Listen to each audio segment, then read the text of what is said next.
how many millions does it really cost to fly an airplane? Ever looked out the plane window and thought, how much does this beast actually cost to fly? Because here's the truth. While you're sipping that tiny cup of soda and enjoying $12 Wi-Fi, there's a money machine in motion, bleeding millions, just to keep that airplane in the sky. Ticket prices barely scratch the surface. So today we're breaking it all down. Every hidden cost, shocking figure, and million-dollar decision airlines make, just to get you from A to B. Let's just say, if you thought $300 for a flight was expensive, buckle up. Let's start with the obvious, the plane itself. A brand new Boeing 737 costs around $100 million. A Dreamliner, easily over $250 million.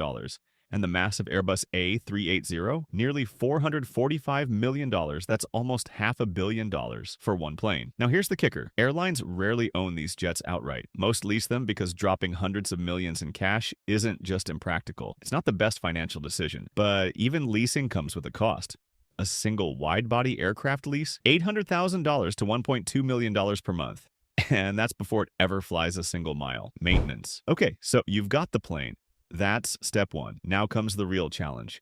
Keeping it airworthy, safe, and compliant with strict aviation regulations in dozens of countries. And that is where the money doesn't just fly, it evaporates. Commercial aircraft are put through a relentless schedule of maintenance checks, known in the industry as A, B, C, and D checks. Think of them like car services. If your car was a 400,000-pound machine carrying 300 people at 38,000 feet, let's break that down. An A check is the lightest. It's done every few hundred flight hours, basically every month or so. Mechanics inspect fluid levels, filters, brakes, and basic systems. Simple, but still runs $10,000 to $25,000 depending on the aircraft. A C-check is far more invasive. It happens every 18 to 24 months. They disassemble cabin components, check wiring systems, inspect hydraulics, everything. These can cost $200,000 to $400,000 and take the aircraft out of service for up to a week. But the real monster?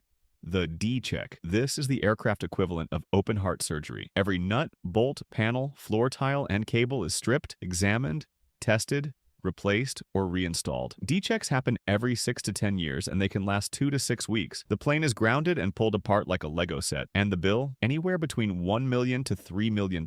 And that's if nothing unexpected is found. If there's corrosion, metal fatigue, or damage from previous flights, add a few $100,000 more. Now multiply that across a fleet of 100-plus planes. Maintenance alone can cost a major airline hundreds of millions annually. But here's the brutal truth. Airlines can't afford to cut corners. At 38,000 feet with sub-zero winds and 100 tons of metal flying at 500 miles per hour, everything has to work perfectly. One overlooked wire or faulty sensor could mean disaster, which is why every airline, no matter how budget-conscious, pours millions into keeping their planes up to standard. Safety isn't just a priority, it's their license to fly. Jet fuel. Here's where things get fiery, literally. Fuel isn't just a cost, it's the biggest single expense for most airlines. In fact, for many carriers, jet fuel accounts for up to 40% of every dollar they spend. And when fuel prices surge, the entire airline industry feels the burn. Let's break it down. A typical long-haul flight like New York to London burns through around 5,000 to 6,000 gallons of jet fuel. At current market prices, that's $25,000 to $30,000 in fuel for one flight. Stretch that out to ultra-long-haul routes, say Los Angeles to Singapore, and you're looking at $50,000 to $75,000 in fuel in a single journey. Over the course of a year, a single aircraft can easily rack up $1.5 million to $3 million in fuel costs alone. Now imagine a fleet of 100 aircraft. You're not running an airline anymore. You're basically managing an oil company. But here's the kicker. Airlines don't control these costs. Jet fuel prices are directly tied to crude oil markets, which means a conflict in the Middle East, a pipeline disruption in Russia, or even a hurricane in the Gulf of Mexico can send prices soaring overnight. And airlines, they have to absorb the hit or pass it on to passengers. That's why your ticket price can swing wildly for the same route. It's not about distance, it's about oil markets, refinery output, and even political tension halfway across the world. To hedge against this volatility, some airlines buy fuel contracts years in advance at fixed prices, hoping to dodge price hikes. But if they guess wrong, they end up paying above market rate, costing them millions. Others gamble on the spot market, buying fuel at the current daily price. It's risky. One bad month and their entire quarterly profit gets wiped out. It's a high-stakes game of financial roulette. And let's not forget the environmental cost. With rising pressure to go green, airlines are now being taxed in many countries for carbon emissions. In Europe, for example, new fuel taxes and emissions trading schemes are already adding thousands per flight in hidden costs. So yes, when you see a $400 ticket and wonder why it's not cheaper, just know that nearly half of that price is just to keep the engines running. Jet fuel is the invisible force that makes modern travel possible, and at the same time, threatens to make it unsustainable. Pilot and crew, the human cost of flight. Next up, the people flying the plane. A senior international captain can earn $200,000 to $350,000 per year. First officers earn a bit less, but when you multiply that by hundreds of pilots across a fleet, it gets expensive fast. But pilots aren't the only ones on payroll. Flight attendants, ground crew, engineers, schedulers, baggage handlers, even the people refilling those tiny pretzel bags, yep, they're on the airline's dime. Add in union contracts, benefits, overtime pay, and training, and suddenly you've got labor costs soaring into the multi-millions per year. And remember, when there's a strike, every grounded flight equals tens of thousands lost per hour. Insurance and fees. Paying to play planes are dangerous, which means insurance is non-negotiable. Each aircraft needs hull insurance in case the plane is damaged or destroyed, passenger liability insurance in case anything goes wrong in the air. Combined, that's $150,000 to $250,000 annually per plane. But wait, there's more. Every takeoff and landing comes with airport fees.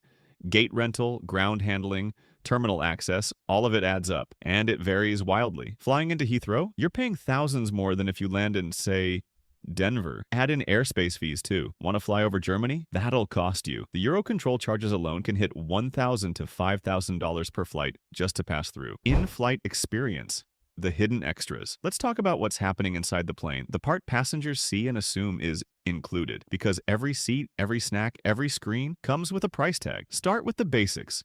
A standard in-flight meal in economy might only cost the airline $3 to $5 per passenger. Multiply that by 200 people on a flight, and it's suddenly $1,000 or more for one round of chicken or pasta. Now jump to business class. Those gourmet-looking trays with wine, cheese, and metal cutlery, those cost anywhere from $25 to $100 per passenger depending on the airline. And here's the kicker. Most of that food never even gets eaten. Due to strict health regulations, any unserved or untouched meals often get tossed after landing. That means airlines pay for waste too, throwing money in the trash. Now let's talk tech. Wi-Fi on planes isn't just a nice extra.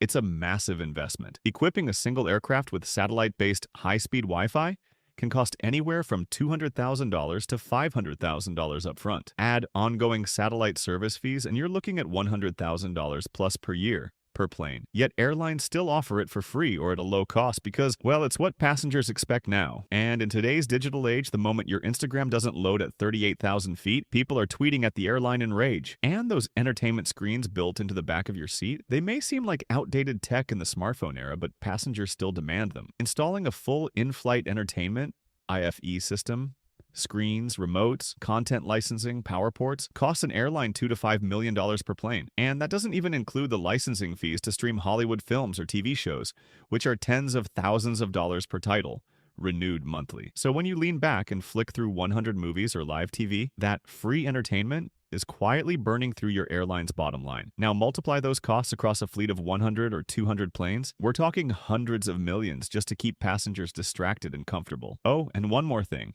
Cleaning. After every flight, the aircraft is wiped down, vacuumed, disinfected, and restocked. For long-haul flights, a deep clean can cost $500 to $1,000 per turnaround. Do that 5 times a day, 365 days a year, that's another $500,000 per plane per year. So the next time someone complains that airline food sucks or their seatback screen is laggy, remember those free perks are being paid for heavily by the airline. Comfort at 38,000 feet doesn't come cheap. It is carefully calculated. Airport and airspace. Paying to take off and land. You know how you pay to check a bag, board early, or pick your seat? Well, guess what? The airline is paying too, and not just a little. Behind every takeoff and landing is a mountain of invisible fees that most passengers never even hear about. It's not just about flying from point A to point B. It's about paying for the right to exist at every point along the way. Let's start on the ground. Just landing at a major airport like LAX, Heathrow, or Frankfurt can cost anywhere from $1,000 to $8,000 depending on the aircraft's weight and type. Heavier planes pay more, and long-haul jets, they're paying top-tier fees every time those wheels touch the runway. But landing is just the beginning. Once the plane arrives, it needs a place to park. That's where gate fees come in. Airlines are charged hundreds of dollars per hour just to sit at the terminal and let you disembark. Need to park overnight? That's extra. Yes, airports charge parking fees for planes.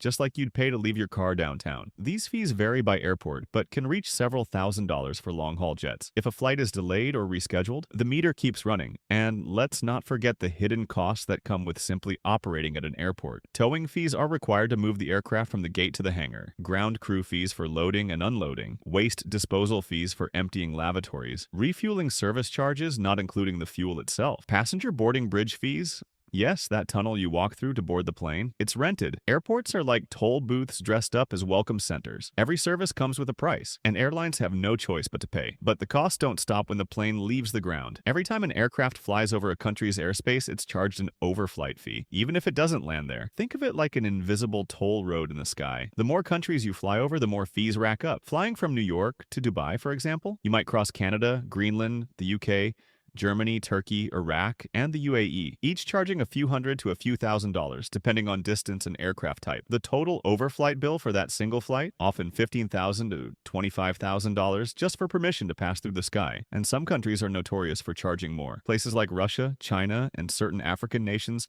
have some of the most expensive airspace fees in the world. Airlines will even reroute flights to avoid certain countries if the overflight cost outweighs the savings in fuel or time. The irony? You could be flying over a country asleep below you at 3 a.m., and they're still billing the airline by the mile. All of these charges, landing, parking, gate usage, ground services, overflight rights, are why route planning is such a high-stakes balancing act. Airlines don't just pick the shortest path, they pick the most profitable one. And every airline, from low-cost carriers to luxury brands, faces the same reality. Flying isn't just about going somewhere. It's about paying to be allowed everywhere. Every airport, every country, every sky has a price tag attached. And somehow, airlines have to make it all work, while still convincing you that a $300 ticket is too expensive. Turnaround and ground time. Let's talk ground ops. Every second a plane spends on the ground is a second it's not making money, but it's still costing money. Ground crew, baggage handlers, catering trucks, cleaning staff, pushback tractors. Each turnaround, the time between landing and taking off again, can cost $10,000 to $25,000. Delays are even worse. Every hour a flight is late costs thousands in fuel, logistics, and rebooking, which is why efficiency isn't just a goal, it's survival. So, how much does it really cost to fly an airplane? Not just to buy it, not just to fuel it, but to keep it flying? The total annual cost per plane, from operations to staff to maintenance, can hit anywhere from $8 million to $15 million, and that's not even including major unexpected repairs, lawsuits, or lost revenue from canceled flights. So next time you book a $199 ticket and feel like you're being ripped off, remember this: flying isn't expensive because airlines are greedy. Flying is expensive because it's a daily war against gravity, time, and money. And behind every safe landing is a budget that had to stretch to the sky. If this blew your mind, hit that like button and drop a comment with what surprised you the most. And if you want more behind-the-scenes breakdowns like this one, make sure you subscribe, because this is just the beginning.